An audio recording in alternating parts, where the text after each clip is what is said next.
tonight. Let's travel, quietly, slowly, to a winter in Viking-Age Iceland. Not a saga battle or a storm-tossed voyage. Not heroes clashing steel. Just ordinary people. In an ordinary season.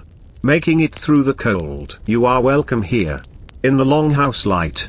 Where the air is warm near the hearth and cool in the corners. Outside. The wind folds over the turf walls like a heavy blanket. Snow glosses the earth. And the sea keeps its own breathing. Inside. Time is measured by embers. The creak of the roof timbers. And the small errands of winter life. If you like. Notice your breathing, a slow inhale. And an even slower exhale. The longhouse breathes with you. Lanterns. Low and steady. The smell of smoke and wool. A wooden door. Fitted tight. We are going nowhere. And that is perfectly fine. Tonight is for quiet, for bread. For stories. For the low hum of work that keeps a farm alive. If you fall asleep while we talk, that is the best success of all. Let the words become the wind.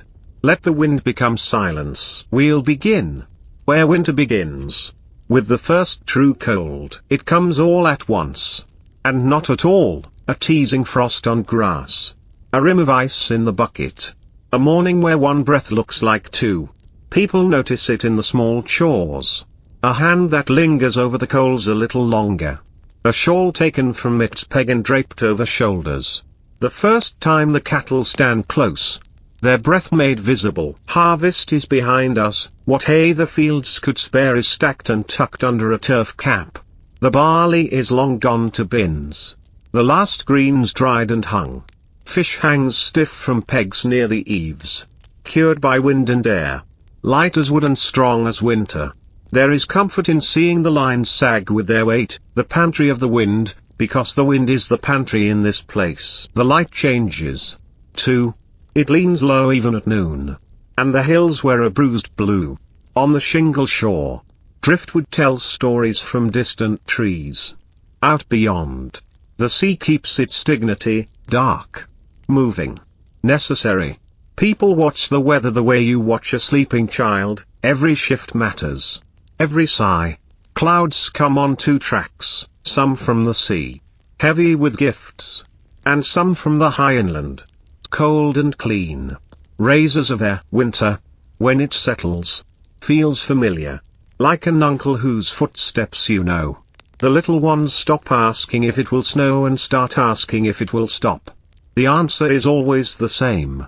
In tones of kindness and shrugging wisdom, it will do what it does. Come inside. Let the door close. The longhouse is a kind of compromise between people and weather. Walls made of turf that was once a living mat. Sliced and stacked, a roof of beams. Sometimes driftwood. Sometimes precious timber saved and saved again, a belly of shared heat. It's one room as many rooms. Along the sides. Wooden platforms serve as beds and benches. Families nest in them.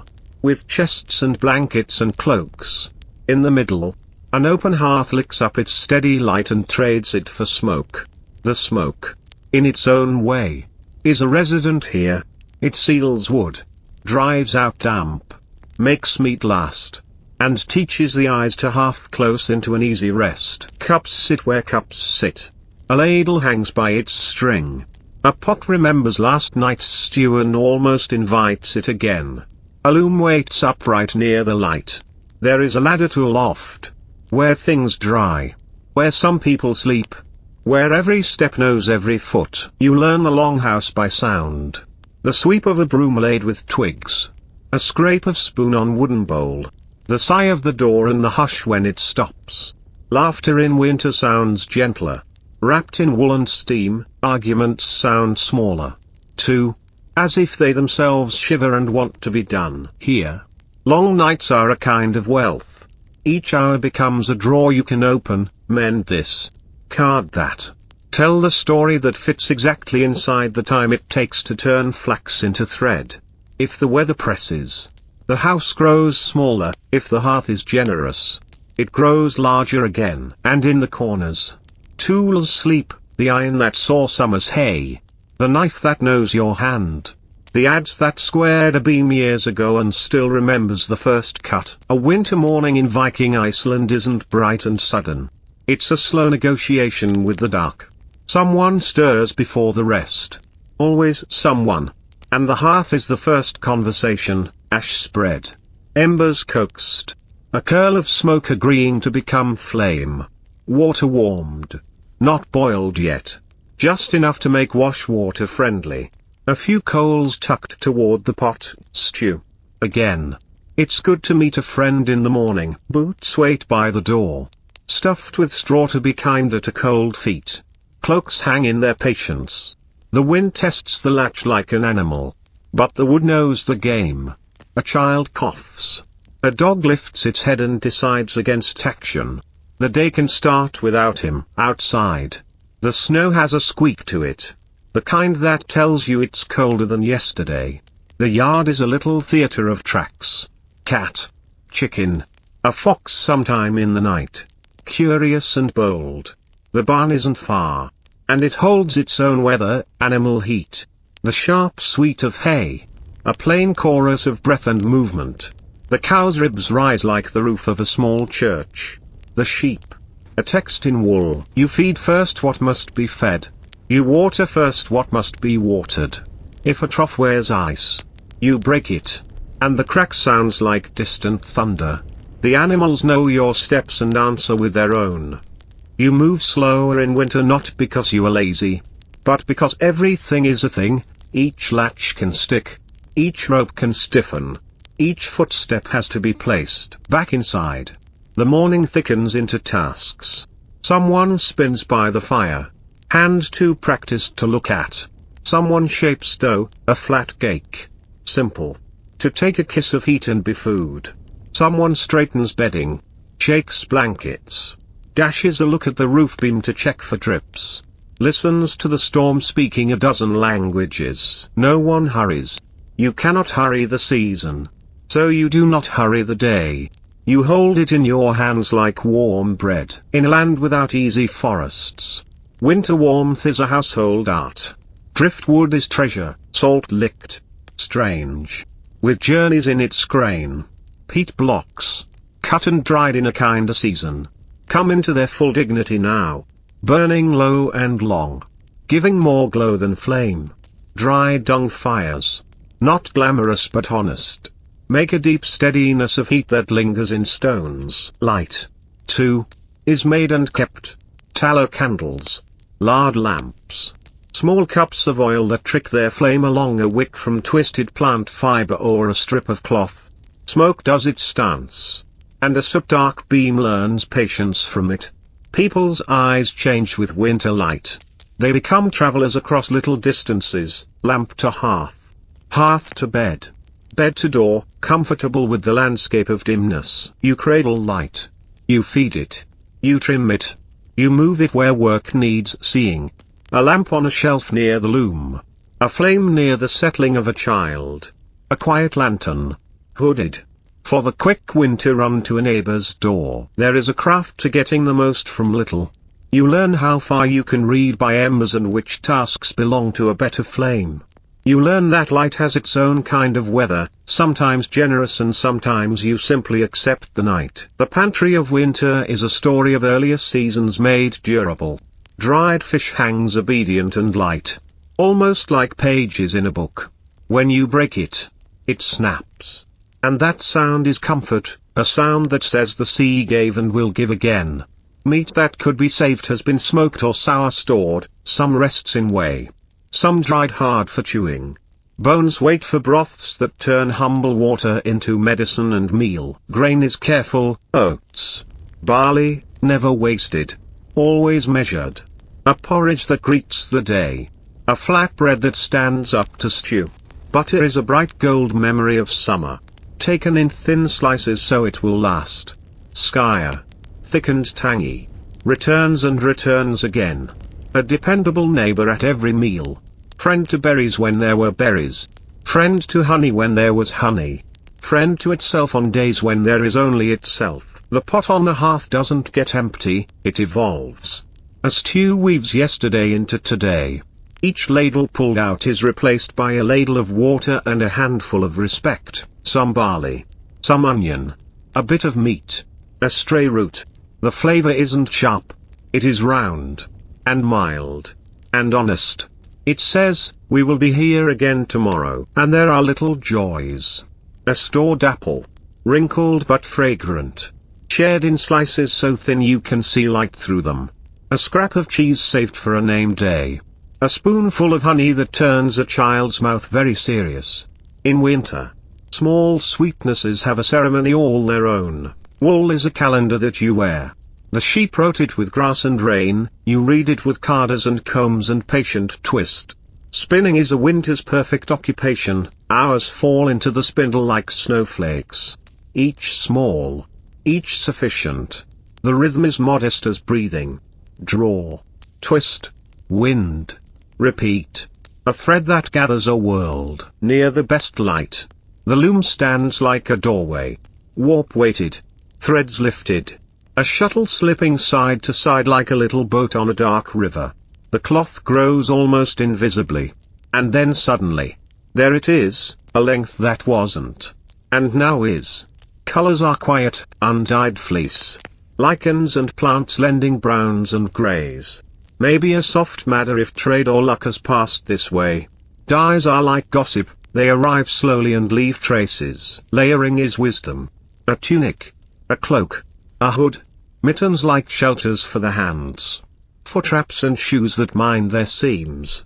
Clothes become a family's story, patched cleanly, mended beautifully. The wear of them as personal as a signature. Children rise through layers like seeds through soil, taking over garments as they grow. And the garments are glad to continue. Useful again. A cloak hung by the door smells of outside. A cloak hung by the bed smells of sleep. Both are necessary in winter. Health is made of little decisions. Wash hands in warm water. Dry them well. Keep feet honest about the cold, no pride in stubbornness. Teach the youngest how to listen for weather in the bones. Open the door a crack to air the place. Then close it quickly and bless the returning warmth. Herbs hang where they can be useful. Juniper smoke for air that needs straightening. Angelica roots dried and sliced. Leaves saved for teas that steady a stubborn cough. Whale oil, if there is any, has a smell that speaks of sea and medicine both. Remedies come with stories, my grandmother used this. Someone says. And the person being cared for relaxes. Belief is part of the cure. Tenderness is practical. A hand over a forehead. A blanket offered before it is asked for. The permission to rest while others pick up the slack. Winter makes people gentle because winter makes them need one another. Even the animals receive this softness. The mare's flank rubbed warm where the harness chafed. The dog thanked for its alert bark. The cat told, quite sincerely, what a fine cat it is. Though the cat will pretend not to care. Care is a currency that increases when spent. Weather has voices. The house knows them. A steady wind from the sea, dense and wet, announces a day for indoor chores. A snapping cold from inland says that ice will ring underfoot and the breath will cloud like fresh milk. Snow that falls fat and lazy is a friend, snow that falls thin and slant has an errand and will not be stopped. Sky language is shared in low tones. There is a ring around the moon. Someone says, it will change. Or, the smoke stands upright. Which means the air holds its breath and will do something with it soon. Children learn to read eaves and drifts like books. They trace the high soft edges with mittened hands and feel proud to name the wind correctly. There is comfort in knowing what you can. There is peace in admitting what you cannot. If a storm walks toward you, the wise thing is to meet it with soup on the stove and everything that might blow away tied down. Afterward, the world will look like the inside of an unbroken egg. White and smooth and oddly clean. Sometimes the sky gives the special pageant, lights that travel like slow fire across the high darkness. Colors that decide to be colors only at night. People stand outside a little while for that. Even if it is cold. They watch with their mouths slightly open. They do not say much. When the show is done, They go back in and tell anyone who missed it that the lights had come. Those words are enough. Everyone knows what they mean. Even in winter. A farm is not an island. There are errands that respect no season, a tool to be borrowed. A message to be sent. A grandmother's broth to be returned in the same bowl in which it was generously given. People wrap themselves and step out into the weather the way you step into a river, alert but unafraid. Paths settle into the snow like threads stitched between houses. A traveler brings the house he left behind with him, a smell of their hearth. A rumor of their stew. A new detail about someone's sheep. Visits are small festivals with simple rituals. Boots thumped clean. Cloaks hung near heat. A place made at the table without fanfare. The first cup always warm. The second, if there is one, warmer. News in winter is slow news. Better for being slow. A calf mended from a sprain. A roof that wept one night and was rebuked with new turf the next day. A long story that found its ending with the help of a patient aunt. A mention of travelers from farther away, who spoke of dark mornings and bright stars. Which is to say they spoke of winter in words anyone can understand. When you leave after a visit, you leave with something, a crust of bread, a folded cloth, a bit of twine, a phrase to try at the loom, a joke you will keep. Hospitality is not charity, it is agriculture of the soul. What you plant in winter will feed you in some future season you cannot see yet. Not every assembly happens in a field in summer. Some happen in the longhouse. By consent and custom. People rehearse the laws in voices that know the way, setting words in the right order so they will not be lost. A neighbor's boundary is not simply a line in grass, it is a sentence that people remember together. The names of things matter, the names of land, the names of kin, the names of duties and rights. Children listen without being told to. The pattern pleases the ear. The law is like a song with a long chorus. You might hum it without knowing. And then there are the other stories, not hot with battle but gentle with travel and chance. The tale of someone who learned to read the river ice and never fell through again. The tale of a fox who learned the sound of the latch and had to be outwitted with a new one. A patient domestic epic in which a pot was mended with a thought and a nail and some string. And everyone ate well because of it. And there are older tales still, carried like embers from other fires. In one version of winter, gods walk the edge of the world. In another, the world is a tree that holds its leaves as stars. In yet another, a great wolf eats too much of the sun on the shortest day. And people coax the light back with candles and singing and the comfortable certainty that mornings are stubborn, they come whether invited or not. Memory is a heated thing. Words warm the air as surely as flames. If a story is worth telling tonight, it will be worth telling next winter too. And maybe better then. Midwinter is both a fact and a feeling. People know when the days have shrunk as much as they can. That is when the house seems to grow around the fire like a bloom in slow motion. Feasts are not grand, winter rarely invites extravagance, but they are careful and kind. Someone saved something special. A hunk of meat with a richer marbling. A pot of curds prepared just so. A drink brewed earlier. Small and celebratory. Shared in cups that pass from hand to hand. To feast is not to forget scarcity, it is to name abundance where it is modest and real. There are rites that fit the season. If the house holds to the old ways, there may be toasts to ancestors. A quiet nod to powers that knit the world. If the house keeps to newer faith, there is a different prayer, a different story. But the same human wish, may the light return. In either case, candles are lit on purpose. Not merely for seeing but for saying, now we honor this turning. Children try to stay awake and fail. And no one blames them. The cat finds the exact center of a lap and occupies it. The dog's dream paws stir. People tell the same jokes again and laugh at the parts where they are meant to laugh. Laughter is a winter spice you cannot store but can always make fresh. Later, when the last cup is rinsed and the door settled and the embers kissed into red, someone will step outside just long enough to taste the night on their tongue. Cold has a flavor, clean, plain, and ancient. When they come back in, The heat feels like a promise kept. Winter is a workshop. The longhouse. A bench. Hands learn again what hands are good at. Mending harness. Sharpening an edge along a wet stone so slowly that the sound is a lullaby. Carving a spoon with a patient knife. Grain revealed like an old friend. The knife is not hurried. The spoon appears the way dawn appears, first a hint, then a certainty. There is value in fixing what you have. A barrel stave reseated. Made watertight with a trick your uncle taught you. A bucket handle wrapped in a length of leather for kindness to fingers. A sled runner made smoother with fat and a bit of ash rubbed in. All of these are small triumphs. They do not ask for applause. A child is given a project with a beginning, a middle, and no real end. Wrap this cord, sort these pegs, count these hooks and report the number as if it were a secret.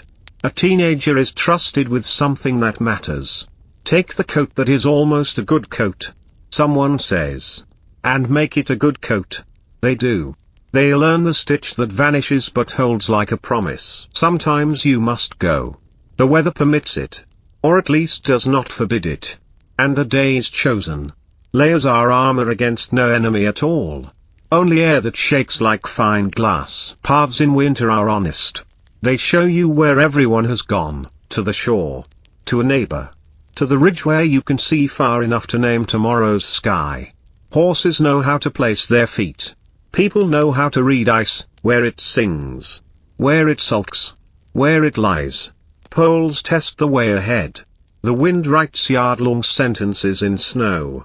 And sometimes the only word is home. You bring a gift in your bag even if you are only going to ask for one. A coil of cord. A wedge of cheese. A good story. A better joke. You leave a place better than you found it, a hinge oiled, a stack of wood squared and ready, a roof checked with a careful eye. In winter, the currency of travel is usefulness more than speed. And then you come back, taking off the outdoors like a second skin. Cloak on peg. Boots near the door. Hands hovered over heat. How was the road? Someone asks. It was itself. You answer. This is understood. Some houses are married to the shore. Their longhouse door sees the tide's moods the way a parent sees a child's. The sea is not an enemy, nor a friend, it is a neighbor who keeps their own rules. Winter fishing is a precise courage. You choose your day with care. You check your gear with reverence. Lines coiled tidy. Hooks sharp but safe in their bone case. You watch the sky and you listen for rumors in the wind, rumors of change, of swell, of mischief. If the day says no, you accept the no. If it says maybe, you reconsider. If it says yes, you go and you go quickly. Cold on the water is a particular teacher. The boat is a small world. And you keep it ordered. The sea gives. The sea takes back. You bring home what you can. And winter welcomes it like a letter that arrived on time. Drying racks find their usefulness again. Fires speak with smoke. And the smell of fish becomes the smell of wealth. At night, when the surf tells stories to the shore, people in such houses sleep well. They are rocked gently by sounds they're too tired to hear. The house has a bedtime. It is not an hour on a clock but a settling of breath. Coals banked. A last check of the latch. A last look at the roof where snow makes a different darkness. The dog given a word that means, in this language, your work is finished for today. The cat pretends not to need such words. Beds are not so much places as arrangements, skins, blankets, shared warmth. The geography of sleep negotiated with kindness. People lie the way the house lies. Long ways with the wind. Trusting thick walls and old choices. In the loft, there is a closeness to the roof. And that is a comfort. On the benches, there is a closeness to the fire. And that is another comfort. Sleep arrives in 2 acts. Often, with a wakeful interval where the house is all yours. You may sit up. Add a small stick to the fire. Drink a cup of water. Think nothing at all. Or whisper. Or look at the door and find it right where you left it.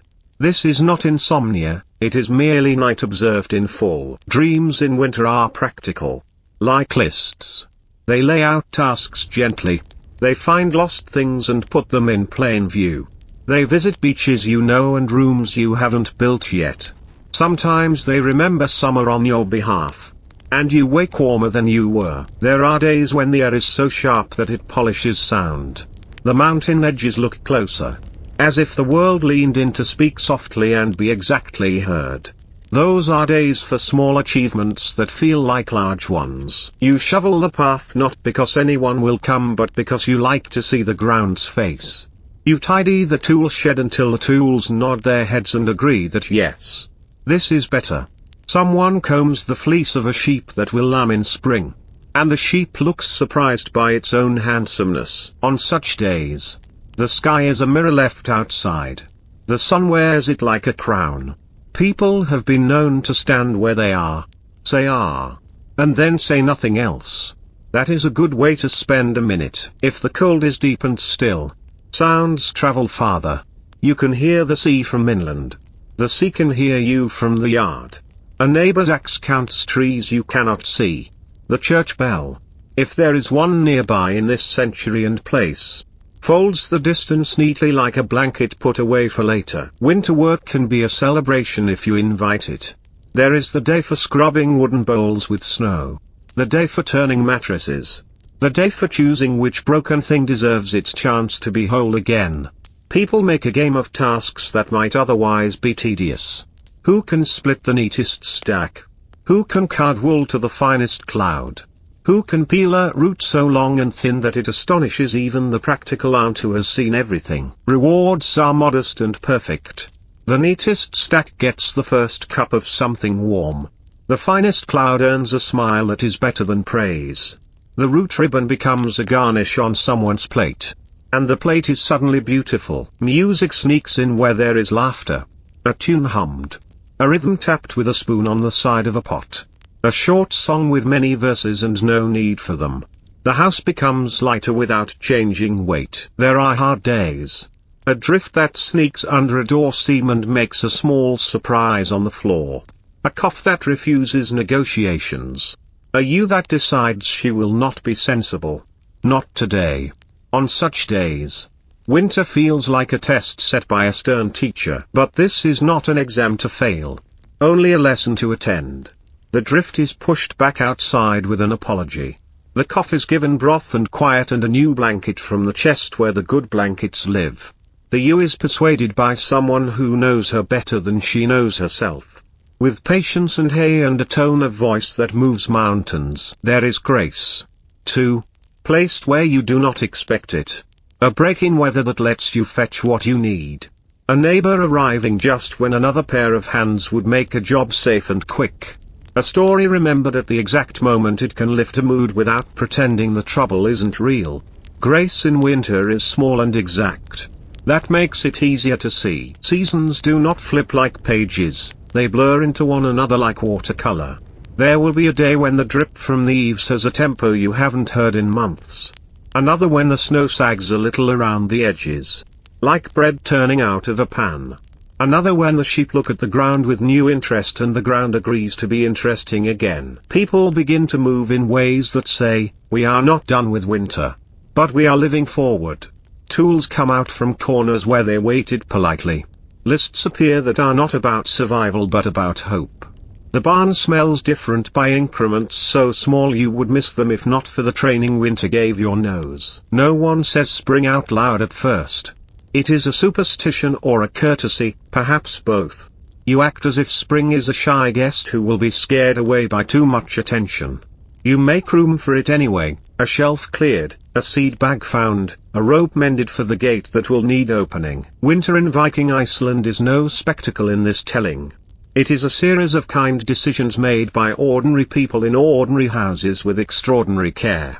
It is meals that work harder than they look. It is clothes that carry the memory of many hands.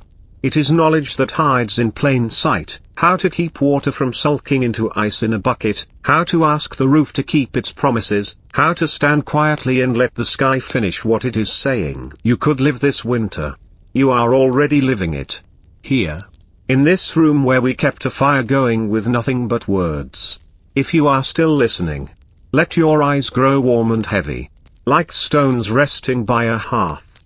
The door is bar-latched against weather. The animals are fed. The pot will wait for you. And the light, when you need it, will be easy to find. The winter farm is a chorus of quiet lives. Cattle make warmth the way a hearth does, slowly, steadily, with patience. Their chewing is a metronome that keeps time for chores. A cow's breath flowers in the cold and fades like a promise kept. When you curry her coat, your hands learn the poem of bone and muscle and gratitude. Sheep are the winter librarians of wool. They carry next season's comfort on their backs and ask only gentleness in return. Their hooves drum faint news on frozen ground, not panic, not haste, just the sound of lives proceeding. You learn to read their ears, their eyes, the set of their bodies. They will tell you everything if you listen without interrupting. The horse is a paragraph of power edited down for winter use. You do not squander him. Hooves checked, mane tidied with a finger comb. He looks through you and beyond you to the line where the weather begins. When you lean your head against his shoulder, your breath and his match for a moment, and the barn becomes a chapel. The dog makes circuits like a night watchman, then settles where he can see both door and people. He knows who belongs and who is weather. The cat keeps different books, a register of mice, a ledger of warm laps, the exact sun square on the floor at noon. In winter, small animals are large comforts, and large animals are quiet teachers. Their needs make sense. Their routines are honest. Caring for them ties your hours together so gently that you don't notice the knot, only the strength. Children learn winter by touch. They press a palm to the window's frost and see their hand appear like a ghost's print. They test the first crust of snow with a stomp and then with a leap. They master the art of hanging wet mittens just far enough from the fire to dry and not scorch, an advanced degree in household physics. Games are small epics with low stakes. A line of wooden pegs becomes a fleet at sea. A length of string is an entire universe of knots. A carved sheep, smoothed by many hands, grazes the edge of a blanket that is also a meadow and sometimes a mountain. Laughter is a winter-proof fabric, it sheds cold the way wool sheds water. Lessons hide in chores. Count firewood and become a mathematician. Sort nails and become a metallurgist. Wind a bobbin and learn patience that would make a saint nod. Stories do their work too. An older cousin chants a rhyme in which the wind marries the door and has many storm children. A grandmother hums a tune old enough to have forgotten its first words and young enough to make new ones tonight. Bedtimes are negotiations with sleep and with the house itself. A child asks if the roof will hold. You say, it has. And it will. And it does. Another asks if the sun will return. You say, it is rehearsing right now. Behind the hill, learning its lines for the next act. They believe you. Not because belief is easy, but because your voice is a warm place to stand. Silence in winter is not empty, it is well organized. Listen, the peat's soft conversation with flame. The pot answering with an occasional agreeable plop. The tiny applause of snow as it slips from the eaves and finds the ground. A hinge that clears its throat before speaking. The longhouse timbers remembering the tree they once were and telling the story to one another when they think no one is listening. People's voices braid with these sounds. A low exchange at the loom, lift, pass, settle. A murmur over a ledger of grain, yes, enough. If we are kind to it. A song that begins as a hum because all good songs begin as a hum in winter. The dog's single bark. The cat's offended silence. Both perfectly articulate. When wind rises, the house holds the note like a long vowel. You hear the weather travel across the roof as if it were reading the shingles line by line. The latch says it is still doing its job. The door, pleased, agrees. When the storm passes, the quiet returns not like a door closing but like a hand resting on your shoulder. The house is an instrument. And winter knows how to play it. Some valleys offer a private kindness, water that rises from the ground already in a good mood. On days when work allows, someone carries towels. Someone carries a kettle. Someone carries nothing at all. Which is exactly what they needed to carry. Steam writes gentle letters on the air. Snow stands back a respectful arm's length from the pool. You lower yourself in like a blessing, you refuse to rush. Muscles unclench their fists. The world decides to be round again. Conversations in warm water become quiet confessions to no one in particular. The fence will need seeing to. The east pasture is angrier than it needs to be. The best bread is the heel. And that is a truth. When you rise, the skin sings in a language you do not need to translate. Scarves and cloaks return like loyal friends. Faces flush. Eyes soften. And the walk home is 3 times shorter than the walk out. Winter is still winter. But you have banked new coals inside you. And they travel well. Rope is a quiet miracle. In winter, miracles need to be dependable. A coil of good line is a promise you can hold. Tie this. Lift that. Mend the rest. Hands remember knots the way mouths remember prayers. A bowline is a door that always opens from the inside. A clove hitch is a greeting that holds without fuss. A simple square knot is 2 neighbors agreeing to help. On the table, bone needles. A palm of beeswax. A small awl that thinks like a spear but acts like a pen. You do repairs that will be invisible by design and invaluable by consequence. A sled rope re-whipped at the end. A net made honest where it had been a little too hopeful. A loop put here. A stopper there. Every choice tidy and kind. Tools get winter names. The good knife. The mender. The persuader. The finder. Each earns its title by long service. Not ceremony. You oil what wants oil. Dry what wants drying. Hang what wants air. These are the machines of survival. Powered by attention and warmed by gratitude. Winter keeps time in grand, slow measures. Weeks are counted by loaves baked. Skeins spun. Stacks of peat diminished just enough to notice. The sky holds its own calendar, a certain star earlier at evening. The moon's polite argument with the clouds. The day that dawn decides to arrive in a slightly better mood. There are months with personalities. And you greet them by name as they arrive. One is stern but fair. Another is silly with snow. Another tramples the roof with 1,000 small feet and then apologizes the next morning by being bright and windless. Festivals are bookmarks. Not interruptions, a place to rest the eye. To reread a favorite passage. To remember where we were before we turned the page toward spring. Hour by hour. The house tells you the time. The stew says late afternoon. The lamp says early evening. The hush after the second sleep says almost morning. You are not lost without a clock, you are found without one. The winter table is democratic, usefulness is the only rank. Bowl. Spoon. Shared pot. The first ladle goes to the oldest or the hungriest. Which sometimes means the same person. Sometimes not. Bread is passed with a nod instead of a speech. Salt, when there's extra, is a jewel and treated like one. Butter is geometry, precise, equal, fair. Talk is low and kind.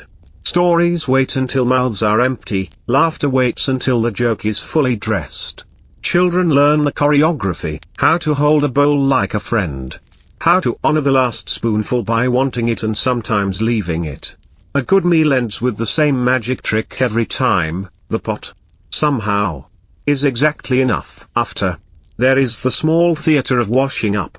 Warm water in a wooden tub. Steam that makes the air taste like cleanliness. Cloths wrung and hung. The table wiped with a circle that brings the world back to the beginning. This is not drudgery, it is gratitude in motion. Cloth remembers the hand that made it. Colors, modest as clouds, arrange themselves into comfort. A border here, a rhythm there, a line that only the maker will notice and everybody will feel. Patterns travel inside people, not on paper. They are taught by demonstration and kept by affection. You can read a family in a cloak's hem. Words keep their own patterns. Winter speech smooths out. Hard angles soften. Alliteration is a gentle habit. Wind. Wall. Wool. Bread. Bowl. Blessing.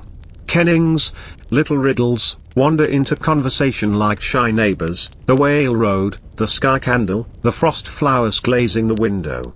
No one makes a ceremony of these. They happen the way breath happens, necessary, effortless, repeated. When cloth and words meet, when someone names the pattern they are weaving, or describes a grey as if it were a weather, you feel how winter makes art practical and practicality beautiful. A shawl can be a poem you wear. A sentence can be a blanket you share. A knock in winter is a question and an answer at once. Doors open. Boots are welcomed with a mat that tells them it understands. Cloaks find pegs. Hands find warmth. Guest right is not a ritual, it is muscle memory. Sit. Eat. Warm. Then talk. News arrives on 2 legs and leaves on 2 more. A calf born sideways but persuaded into the world by cleverness. A roof fridge that argued with the wind and then made peace. A family whose lamp burned lower than they liked last week but is brighter now. You listen with your whole face. Your house learns new names and is proud to know them. When the guest leaves, you watch until the figure is a stitch in the white cloth of distance. You close the door softly, as if the day was sleeping. Inside, the room has gained volume. Hospitality does that, it makes space by being generous with it. A good winter tale is a blanket that fits everyone. Begin with the ordinary: a bucket, a drift, a door that takes a stubborn breath before closing. Add a problem the size of a mitten. Bring in a helper, a neighbor, a child, a horse with perfect timing, a grandmother who taught the pot a lesson long ago. Resolve it with wit, not spectacle. Leave a corner untucked so the next teller has somewhere to start. Names matter. The mountain earns its name twice, once from the map and once from you. Choose the second one with care. Weather deserves titles too: the friendly howl, the unexpected sun, the day that apologized. When you name things gently, they behave better. Endings in winter know how to arrive. You hear them coming like someone you love on the path, and you pretend to be surprised. The last line sits down right where it should. Someone says, "Tell it again but shorter." And someone else says, "Tell it longer." And both wishes are correct. Not every page is bright. Winter holds space for small griefs and old ones. A cup breaks that cannot be mended. A field remembers someone who is not here to name it. A song begins and catches on a note that used to belong to a different voice. Remembrance has its own recipes. Light a second candle and let it burn all the way down. Tell the story that is gentle on the edges and honest in the middle. Make the bread the way they liked, even if the butter is thin today. Place a hand on the beam that has held up every season you can recall and say the name once. Just enough to steady your breath. Grief in winter is not loud, it is thorough. After it passes through, the room feels arranged with more care. The chair is where it belongs, the blanket knows which lap wants it. Life resumes. Not because sorrow is small, but because love is large. The shore is a library of what the sea has finished reading. Driftwood-like sentences without their vowels. Ropes with foreign knots that teach you a new way to tie the old ways. A bottle that once held something fierce now holding nothing at all. And that nothing smells like far away. Sky letters arrive on certain nights. Auroras write in cursive that only the patient can sound out. Meteors insert commas you can wish on if you are quick.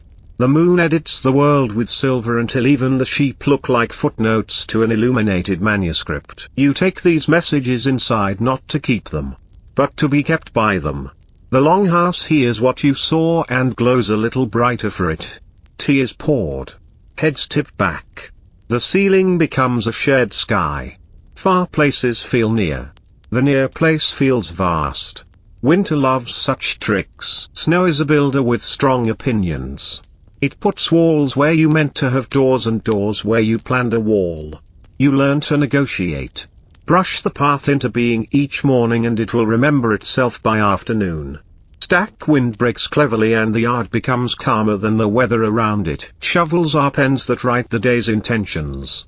Steps are punctuation, a pause here, a comma there, a full stop at the threshold to knock the world from your boots. Brooms declare small independences, The stoop will not be a tundra, the sill will be civil, the chickens will find their courtyard again inside. The coats of people who have been writing the outdoors with shovels and brooms smell of honest cold. They steam a little by the fire the way horses do after a thoughtful run.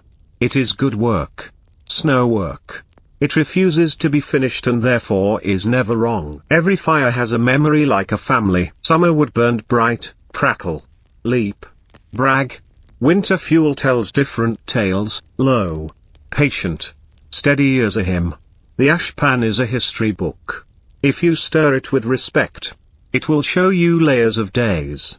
Here is where we boiled broth longer than we meant. Here is where we baked bread that made the whole house taller. Sparks write brief biographies in the air. Some end at once. Some argue with the dark for a second and a half. The kettle's whistle is a vote in favor of now. Cups are minutes you can hold. Tea is hot patience. Coffee, if there is any in this century and kitchen, is a treaty between old habits and new imports. And everyone signs with a grateful hand. When you bank the coals for night, you practice faith. You trust small red things to become big yellow ones in the morning. Every rekindled fire is a quiet resurrection you do with a stick. Spring doesn't arrive, it is born. At first, the barn offers a rumor, a sound like a comma inserted gently into the night. Then more sounds. Then the undeniable fact of soft ears and unsteady knees and a mother's nose that will not be distracted. The house participates without being asked. Towels appear warm from nowhere. Hands that were clumsy with gloves last week are bare and sure and kind. The kettle workers overtime. Someone hums not because they chose a song but because the song chose them. Outside, the eaves become instruments again, dripping in a tempo that says the world remembers how to move. The first thaw is not victory, it is rehearsal. Snow sulks in shadows. Ice retires noisily from small ponds. Mud tries on the idea of roads and finds it ambitious. But the air enacts its new policy, softer, friendlier, curious. You hang a blanket outside for the first time and it comes back smelling like a sentence with a future tense. What winter taught does not melt. It taught you the arithmetic of enough. It taught your hands the grammar of care. It taught your eyes the literature of small lights in large nights. It taught your feet the cartography of safe paths and sincere detours. You carry these into the green months like tools that forget nothing. Bread still tastes better when shared. Doors still mean more when opened. Knots still matter. Stories still sew evenings together into quilts that fit everyone who sits near. If you are still awake, let the last ember of this telling redden and rest. If you are asleep, the words will finish themselves and bank the fire for you. Either way, the house is on your side. The season is kind in its honest way. And the path to morning is already swept. Night is a teacher with a very patient chalk. Constellations step onto the roof beam one by one and take their places as if this were a familiar stage. You do not need their names to know their company. But names help the mouth feel useful. One is the plough that never tires. One is a fisher who never empties his net. One is a road the ancestors still prefer to use. The moon keeps house with the tides. Even when you live inland, its changes are a calendar with soft edges, a trim nail, a half bowl, a full plate cooling on a wide window. Certain chores like certain moons. Mend lines when the moon is thinking about fullness. Cull old twine when it is thinking about thinness.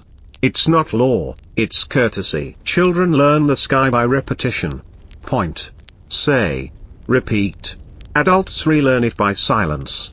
Stand at the door, colder than you planned to be, and see what the old lights are saying in their new voices. Carry that news back inside like a letter you can read without turning a page. Paper is rare, memory is common. A driftwood stick becomes a ledger when you notch it. One notch for hay taken from the loft. One for hay returned as milk. Another for a favor asked and a favor answered. The stick keeps its own counsel. And when it is full, you burn it ceremonially. The agreements have been lived, the account is settled to warmth. Runes appear where words want to stay put, on a chest, on a tool, on the back of a comb. They are brief and practical. A name. A blessing. A reminder. Marks that have no magic except the magic that marks always have, a way to say this is ours. This is good. This is done. Memory has architecture. A shelf means bread. A beam means boundaries. A peg by the door means promises kept. You attach facts to places the way a cloak attaches to a shoulder with a brooch. Later, you walk the house in your mind and collect what you need from the hooks where you left it. This is what libraries look like in rooms with one book and 1,000 shelves no one can see. Water is everyone's elder. You greet it correctly in winter. You ask it to be kind when it would rather be hard. Buckets rest upside down so their mouths don't fill with cold. The trough wears a lid when the wind is in the mood to write poems in it. Fetching water is a choreography. Hat. Scarf. The lamp's small halo. A door that concedes. The path is a polite argument between feet and snow. The well's rope knows your hands. The bucket rises like a slow gift. Back in. The kettle becomes a hymn again. Steam offering forgiveness to air that has been strict all day. Snow is not water pretending, it is water remembering another life. Melted properly, slowly.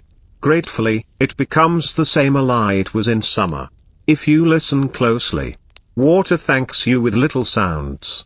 Which is only fair given how often you thank it. Not all work sings, some hums. Leatherwork is winter humming, steady, close, and useful. You warm the strap with your hands before you ask it to change its mind. All. Punch. Stitch, a quiet trio keeping time. A boot gets another season. A harness gets a kinder edge. A mitten learns how to be a better mitten. Bone has its own kindness when asked correctly.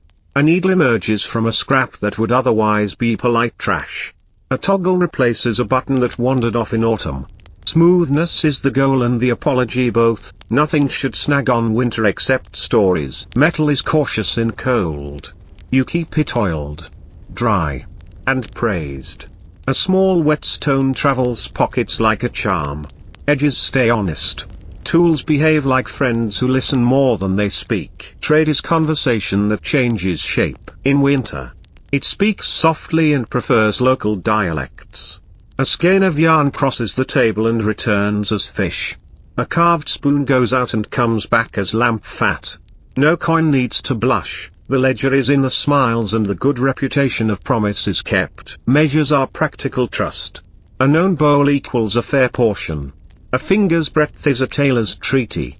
A day's work is a basket's worth. Agreed last year. Renewed without ceremony this year. The scale appears only when it must. And even then it feels like a guest, not the host. Prices, when named at all, include patience and distance and weather. Everyone understands the hidden costs and the hidden gifts.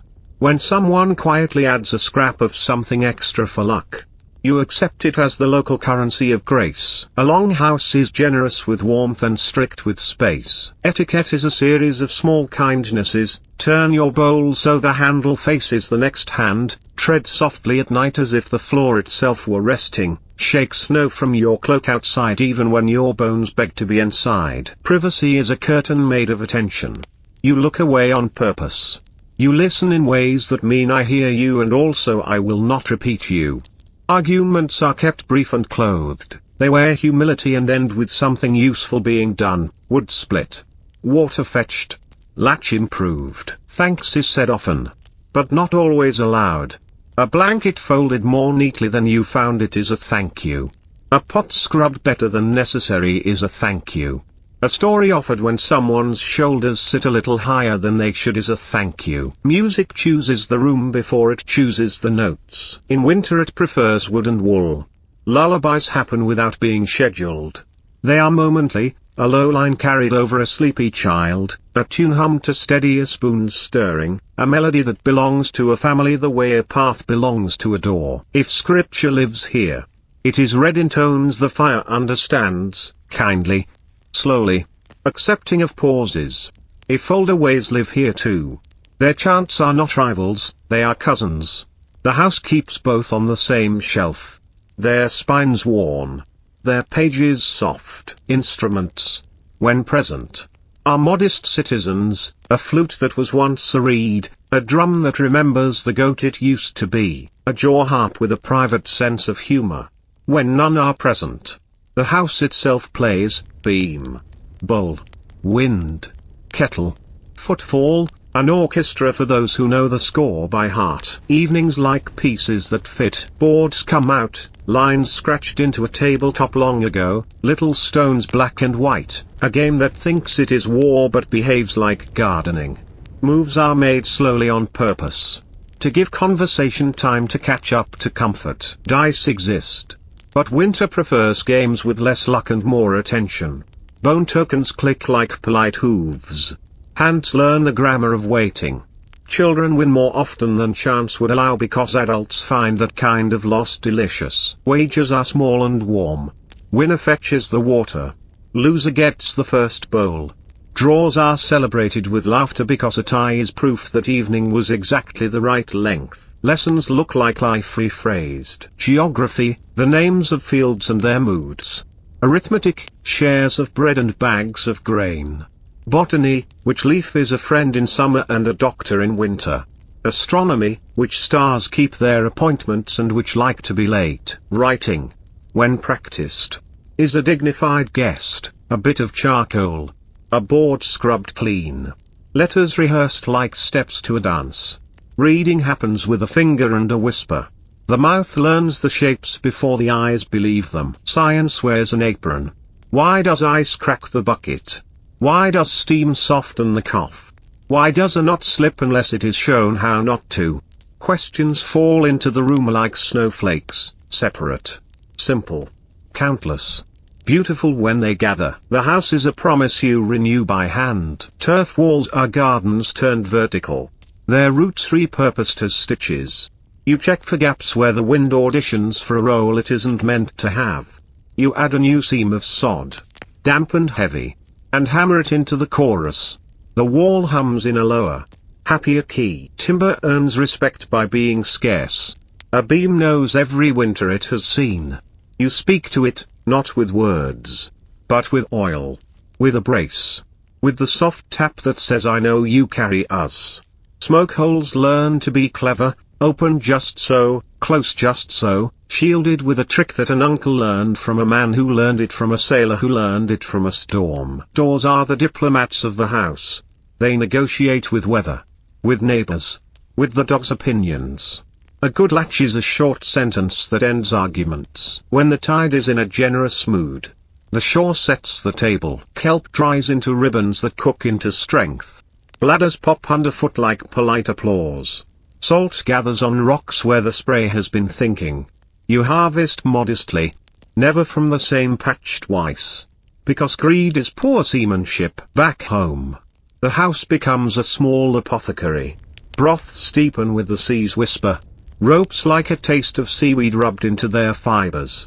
Skin thanks the salve that smells faintly of tide and patience. Salt is winter's bright thought.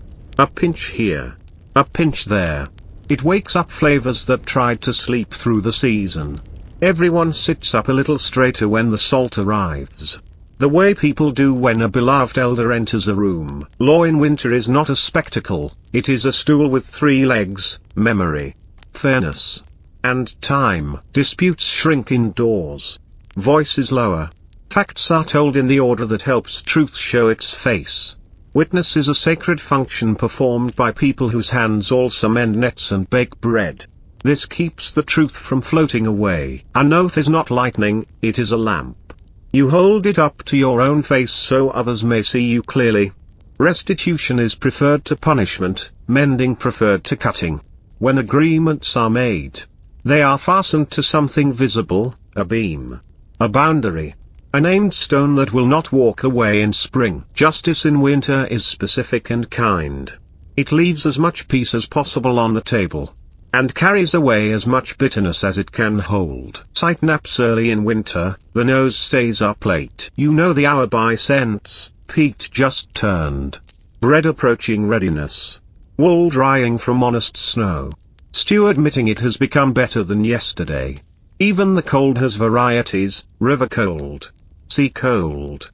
Roof cold that smells faintly of lichen and old promises. Warmth has territories. The circle by the hearth where bones tell jokes. The strip along the wall where tools keep their shoulders hot. The little sun near a candle's patience. You travel these lands without thinking. A migratory creature in a single room. Always landing where sense and task agree. Smells and heats combine into a geography you could draw with closed eyes. If you left and returned years later, the map would help you find home. Winter excellence is the mastery of small. Fold a cloth so it takes less space and gives more comfort.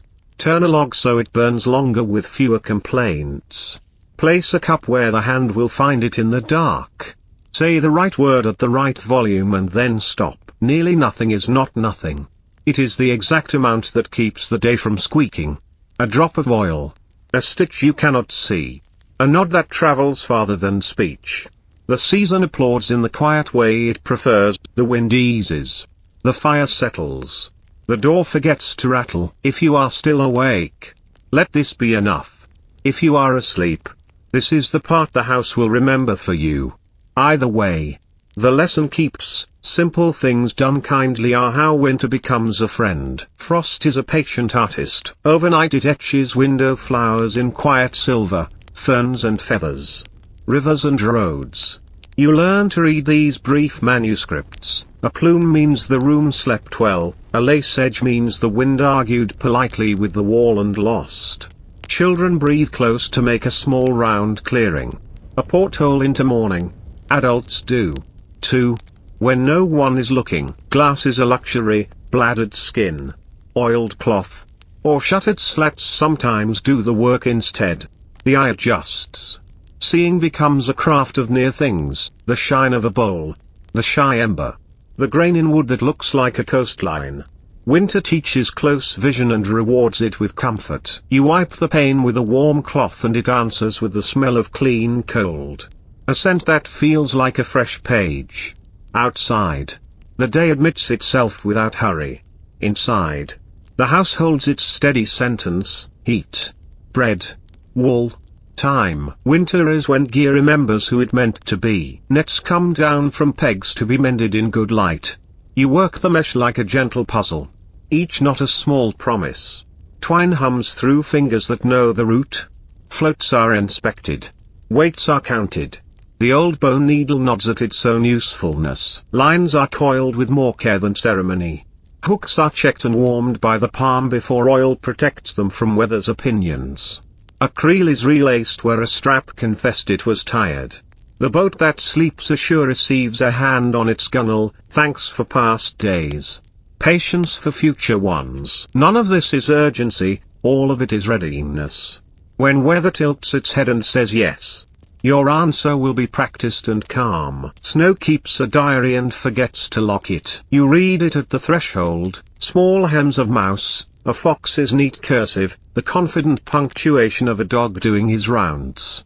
Bird feet write shorthand near the grain bin, a sheep's path draws a soft rope across the yard. Children learn the verbs, hop, prowl, pause, think again.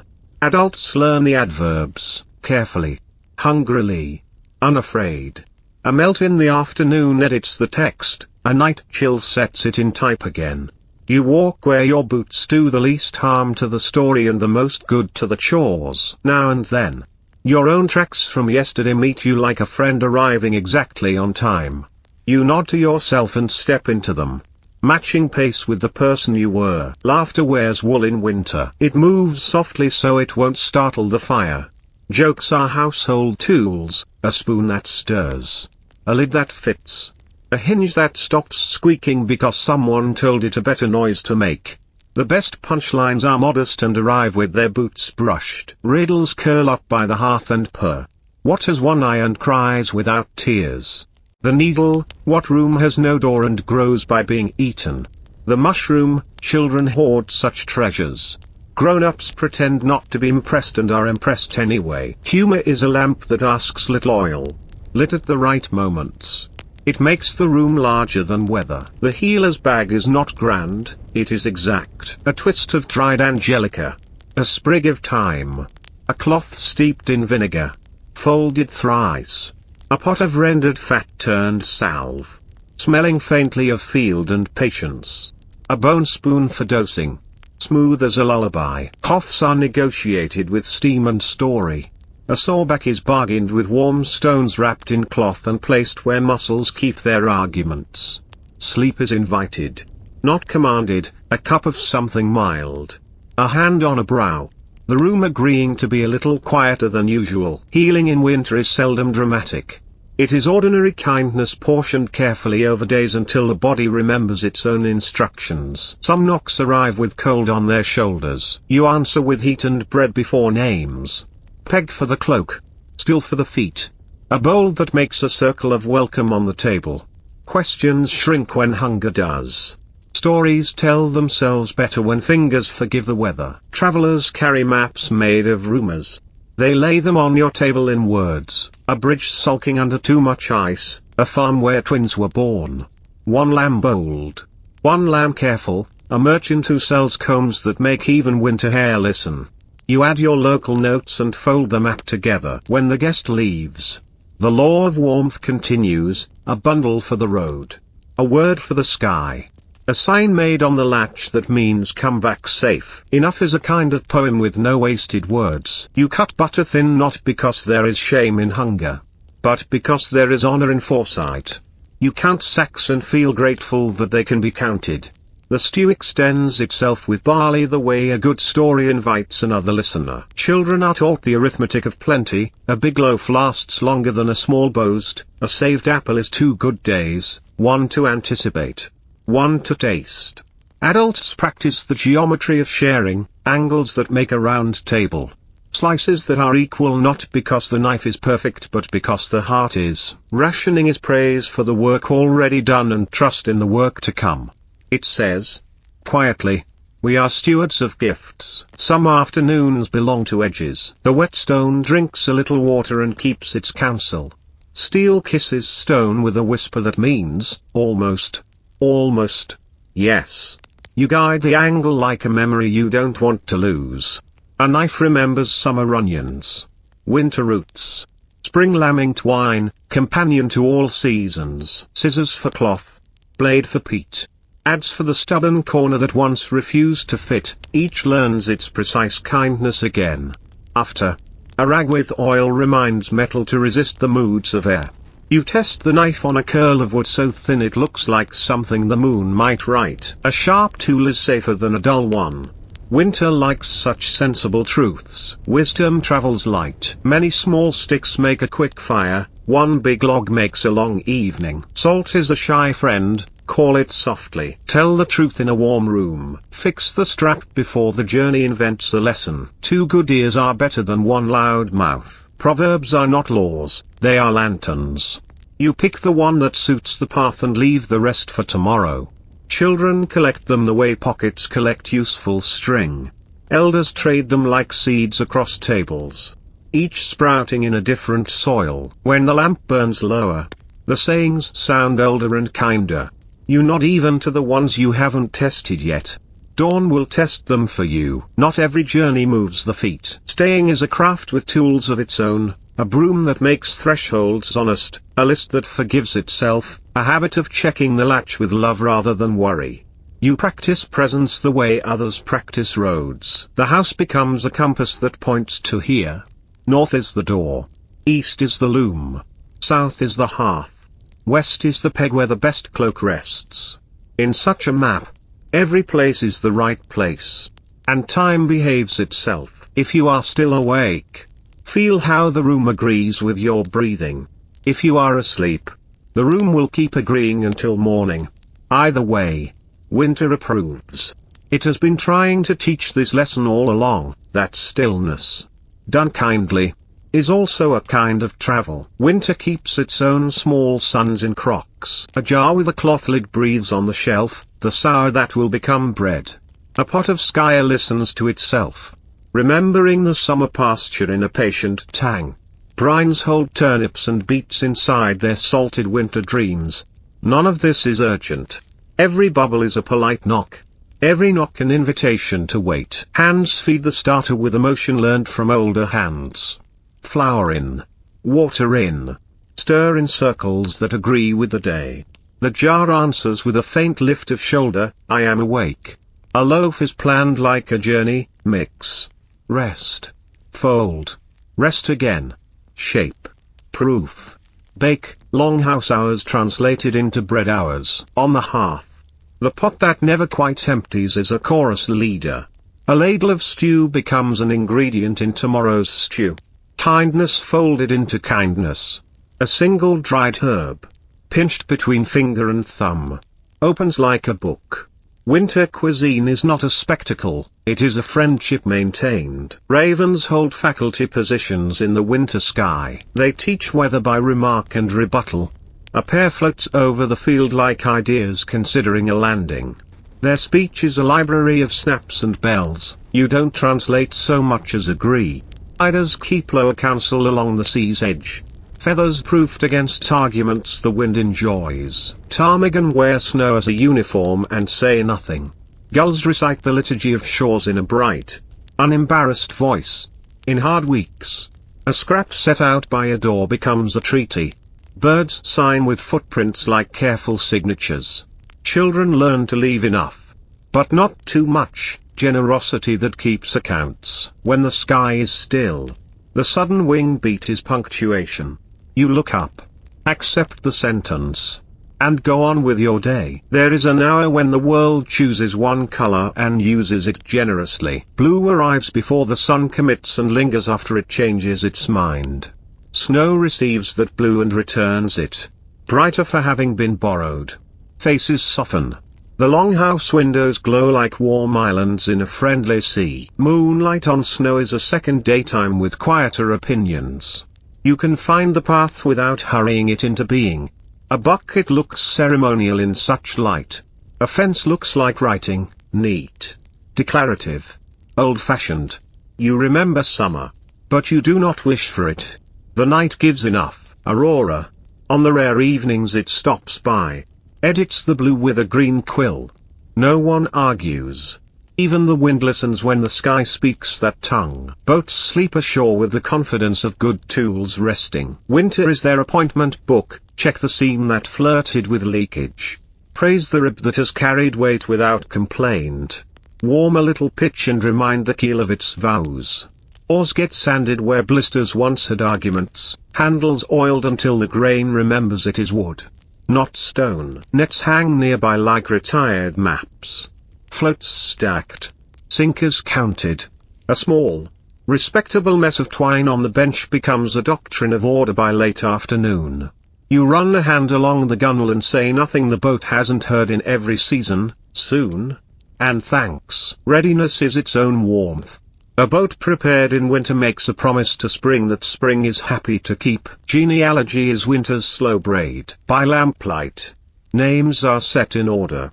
Not to trap them but to let them travel correctly. This one begat that one married into the field with the hawthorn came from a cutting carried wrapped in wool across a sea and a century. Places have lineages too, streams renamed by habit. Hollows that answer to 3 titles and 1 whistle. Children listen as if learning a path. Names are roads you can walk with your tongue. When a new child arrives to the world, the house tries a few names on in private. Not to choose for the family but to see how the future might feel in the room. Memory is not a museum here. It is a neighbor that helps mend nets and knows who once lived in the cottage with the stubborn door. Materials come with temperaments. Stone wants respect and measured persuasion.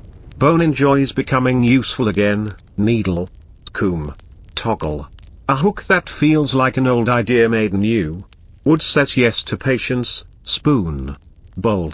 A small box whose lid seats with the sound of agreement. You work with what is at hand and what was at hand last summer. Antler yields a button that outlives 3 shirts. Driftwood grows into a ladle that finds its balance as if it had been a ladle in a previous life. Tools are quiet midwives, hands are where gratitude learns to speak. When the thing is finished, there is no speech. Only a thumb passing once along the edge. A nod to the room. and the small pride of a place bettered. Every home keeps one object that is both furniture and calendar. Open the chest. The leather creaks like an elder clearing their throat. Inside, cloth folded into seasons, a brooch wrapped in a story, beads that make a child sit up straighter just to look at them. A letter. Maybe. Not words but patterns, a woven belt that holds a day in its stripes. There are practical things too, a carefully hoarded needle. A skein saved for a promise. The better blanket reserved for guests and births and the sort of nights the wind names. You take out what is needed and put back something better folded. The chest learns your character and you learn its lids close with a soft authority. Secrets are not kept here, they are kept well. Yews begin to speak in roundness. Their sides tell time in a language of spring. Horses shed a thought at a time. Coats loosening as if persuaded by sun that doesn't yet appear. The dog's paths lengthen. The cat sleeps closer to the door, dreaming of the first brave fly. Birds write the dating of the year with their arrivals. One voice you haven't heard since autumn taps at the ceiling of silence and is let in. You note it without ceremony, there. The first of that one. A page turned. The animal calendar is honest because animals cannot afford lies. You read it and leave a margin note. Soon, cloth asks only to keep serving. A heel thins into a polite suggestion. You answer with a mushroom darning egg and thread that has been waiting for this conversation. The weave accepts your correction and promises to behave. A cuff grows fuzzy with miles, you smooth it back into citizenship. Some houses practice the old looping with one needle. A path that curves back through itself like a well-made sentence. The fabric it makes is stubborn in the pleasant way good friends are. Scarves learn to forgive wind. Mittens become historians of warm hands. Mending is not apology, it is gratitude made visible. Winter likes to watch evenings close with acknowledgements. Not speeches, glances. Touches. A few useful words. Thank you to the knife returned clean. Thank you to the pot for knowing when enough was enough. Thank you to the door for being on our side against weather's many excellent arguments. Thank you to the cow for milk. To the sheep for wool. To the bread for the way it makes a table into a family. Someone names a small success nobody would have noticed, the latch that no longer sulks, the stack of peat squared to a soldierly pride, a joke that arrived at the right moment and left on time. Heads tip. The room agrees. Then the house goes about its bedtime. Coals cupped. Lamps decided. The map of warmth learned again by feet. If you are still awake, drift with this inventory of kindness. If you are asleep, the house will finish it for you. And winter will keep the list safe until morning.